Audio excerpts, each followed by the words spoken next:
Hi, Michelle. Good morning. How are you today? You are the most bubbly person I have met in a long time. I try. Michelle, can I just call you Bubbles? You can call me Bubbles. Bubbles it is. Might be easier to remember my name. I called her Maggie when she walked in. I said, your name is Maggie, right? No. She goes, in fact, it's Bubbles. I said, well, Yes. good. We're all on the same page, Bubbles. Exactly. Perfect. Good morning. Good morning. School is done. Congratulations to the Yeah. 2000 not the 2000 graduates. 2024 graduates. There was a bunch. There was a bunch. Yes. Not 2000. Oh, no. There was a bunch, though. Congratulations to all the graduates. Absolutely. High school, college, all that good stuff. And we even had some high school students graduate with college. Isn't that cool? Yeah, the dual credit. Oh, my gosh, it was incredible. You know what they called that back in my day? What'd they call that? Unheard of. Yeah. Just didn't Same. happen. Back in Yeah. my days, Woo-woo. we barely had colleges. It was Uphill fun. both ways, right? In the snow? Fighting off bears with loose leaf notebooks, yeah? Yes. That's right, bears. Bears. Big bears. Yeah, even moderate-sized bears are not great, but barely. So there's that, yeah. Congratulations, Bubbles. You got that bad dad Yes, joke. I got the joke. Yeah. Congratulations to the graduates. What is new and exciting over the summer at DCB? Yeah, well, just because the school year ended doesn't mean it's all over.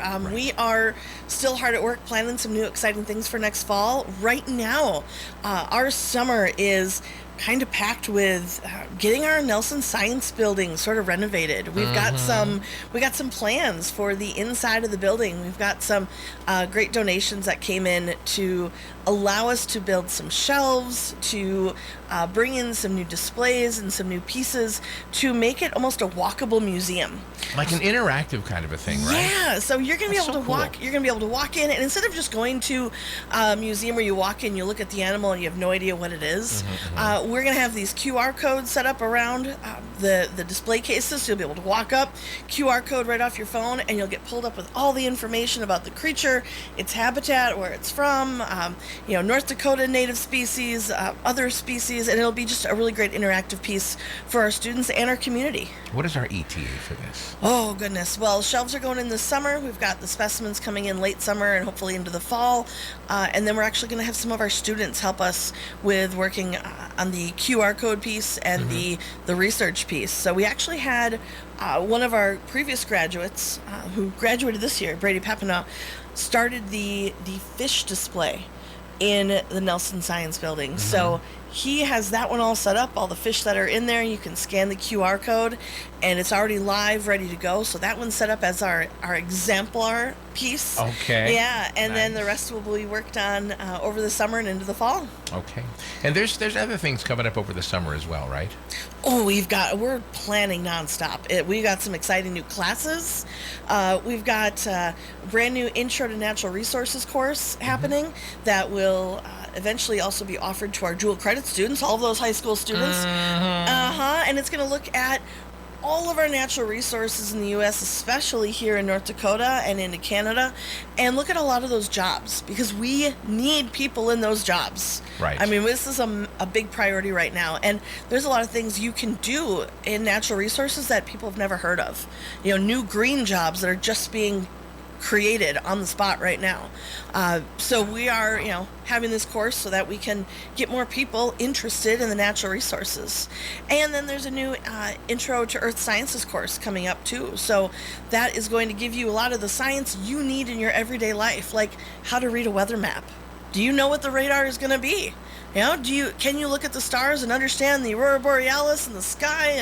And we're That's excited. what this paper forecast is for. Well, I know, but I see, know. not everyone has one of those paper forecasts.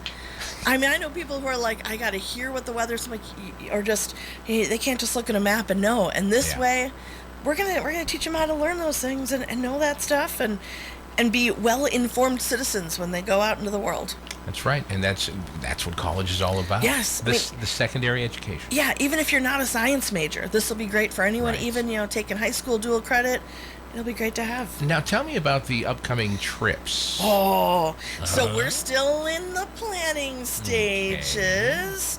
Okay. So DCB used to have a fantastic program that went out to Ireland with the photography course, and so right now, that same company is working with our Agriculture and Natural Resources Department crew, and we are planning a like a horticulture, agritourism trip out there. So it'll focus more on the agriculture of Ireland and how their farm to table program works, and then we can compare it to ours and really make some great connections. Nice. So that's in the works right now for hopefully next spring. So be on the lookout. We're hard at work with that one. Would there ever be a day when you might branch out from Ireland, say go to maybe Australia for a photography course, or other part of the world? Oh, of course. So also, because, go Natural Resources Department, we're planning a agritourism trip actually out to, not as exciting, but, exciting for me, out to the Glendive, Montana area. We're going to spend some time doing a fossil dig out at a cattle ranch, spending some time out of the state parks, and talking a little bit more about how agritourism works into the agricultural world for farmers to gain some extra income, especially in the off season when they're not selling everything.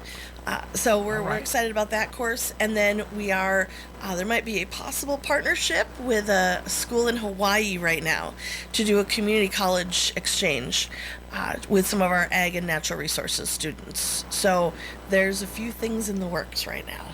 I love it. That sounds very exciting. Yeah. And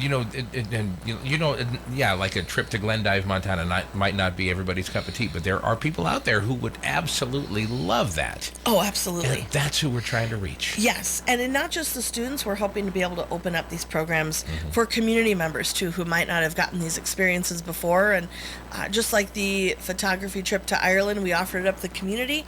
That's what we're looking for as well. And maybe you've been to Ireland before, but you haven't gotten a chance to see the oyster farms, or to go out to the lamb farms and or their greenhouses out there. So give you another opportunity, another perspective on how things are done.